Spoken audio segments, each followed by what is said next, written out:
कुछ रास्ते मंजिलों से नहीं मंत्रों से पहचाने जाते हैं, जहां हर पत्थर मौन होकर हजारों सालों की कहानियां सुनाता है, जहां हवा में कुछ ऐसा है जो आत्मा को कांपने पर मजबूर कर दे।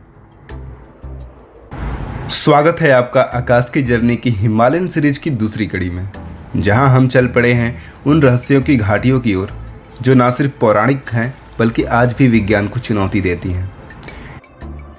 पिछली कड़ी में हम पहुंचे थे केदार की छांव में, और आज हम एक ऐसी भूमि की ओर बढ़ रहे हैं जहां महादेव ने विष्णु की तपस्या की। आगे मत जाइए, खुद से पूछिए, क्या कोई ऐसी जगह हो सकती है जहां बर्फ के बीच भी दीपक बुझता नहीं, जहां विष्णु ध्यान में हो और लक्ष्मी वृक्ष बन जाए। कहते हैं वहां पहुंचते ही आत्मा में एक कंपन होती है, जैसे कोई शक्ति चुपचाप तुम्हें देख रही हो। उत्तराखंड के चमोली जिले की ऊंचाई पर स्थित है वो स्थान जहां आज भी स्वयंभू सालग्राम शिला की पूजा होती है। लेकिन यह मूर्ति किसी इंसान ने नहीं बनाई, यह मूर्ति अलकनंदा के जल से प्रकट हुई थी। दोस्तों, आगे मत जाइए, जरा सोचिए, ऐसी मूर्ति जो जल में खुद से निकली हो, क्या वो सिर्फ पत्थर हो सकती है? जी हाँ, आपने बिल्कुल सही समझा है। हम बात करें बद्रीनाथ की। यहाँ बद्री का अर्थ है एक प्रकार का वृक्ष। बद्री वृक्ष एक प्रकार का बेर का पेड़ होता है। मान्यता है कि भगवान विष्णु ध्यान में लीन थे, तो लक्ष्मी जी ने बद्री का वृक्ष बनकर उन्हें धूप से बचाया था। वहीं स्थल आज बद्रीनाथ के नाम से जाना जाता है। पर रुको, ये नाम आसान है, पर इसका इतिहास हजारों साल पुराना है। आइए आगे जानते हैं। मंदिर के ठीक सामने एक तप्त कुंड है, जहां बर्फीले वातावरण में भी गर्म पानी का स्रोत है। कोई नहीं जानता कि यह पानी इतना गर्म क्यों है, ना ही कोई वैज्ञानिक कारण स्पष्ट है। दोस्तों, आगे मत जाइएगा, जरा सोचिए, क्या यह धरती के नीचे की अग्नि है या फिर दिव्य ऊर्जा का प्रमाण है? सिर्फ हिंदू नहीं, सिख धर्म के प्रथम गुरु गुरु नानक देव जी, उन्होंने भी यहां आकर ध्यान किया था।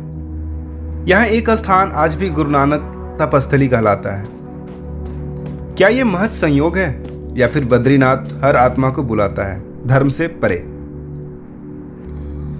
आप बद्रीनाथ की यात्रा ऋषिकेश या हरिद्वार से शुरू कर सकते हैं। वहां से आगे देवप्रयाग, श्रीनगर, रुद्रप्रयाग, कर्णप्रयाग, जोशीमठ, और फिर वह अंतिम चढ़ाई, जहां एक ओर चट्टानें हैं तो दूसरी ओर गहरी खाइयां। यहां है व्यास गुफा, जहां महाभारत की रचना हुई थी, गणेश गुफा, जहां श्री गणेश ने लेखन किया था, और भीमपुल, माना जाता है पांडवों ने इसे स्वर्गारोहण के मार्ग में बनाया था। तो जरा सोचिए, बद्रीनाथ केवल मंदिर नहीं, ये वो स्थान है जहां ज्ञान, युद्ध, तप और स्वर्ग सब जुड़े हुए हैं। मंदिर के पीछे जो विशाल पर्वत है उसे नीलकंठ कहते हैं। कहते हैं जिसके दर्शन केवल सौभाग्य से होते हैं, और जब होते हैं तो ऐसा लगता है मानो वो आपको देख रहा हो। आगे मत जाइएगा दोस्तों, जरा सोचिए, क्या आप कभी महसूस कर पाए हैं किसी पर्वत की दृष्टि? ऐसा लगता हो जैसे वो स्वयं तुम्हें देख रहा हो। दोस्तों, क्या आपने कभी सोचा है कि हिमालय के ये धाम केवल धार्मिक स्थल नहीं है, ये चेतना का केंद्र है, एनर्जी जोन्स जो आज भी सक्रिय हैं। हर रात्रि जब मंदिर के पट बंद होते हैं तो क्या सच में वहां कुछ और घटता है? क्या बद्रीनाथ एक दिन फिर से वैकुंठ का प्रवेश द्वार बनेगा? ना पूजा में वो भाव मिलता है, ना कथाएं पूरा सत्य कहलाती हैं। जब तक हिमालय ना पुकारे तुम्हें, तब तक यात्रा अधूरी रहती है। दोस्तों, अगर ये यात्रा आपको भीतर तक महसूस हुई हो तो इस वीडियो को लाइक कीजिए, आकाश की जर्नी को सब्सक्राइब कीजिए, और जुड़े रहिए हिमालयन सीरीज की अगली कड़ी से, जहां हम ढूंढेंगे एक ऐसी गुफा जो आज भी गायब हो जाती है। कल सुबह 11 बजे फिर मिलते हैं। धन्यवाद। जय हिंद, जय बद्री विशाल।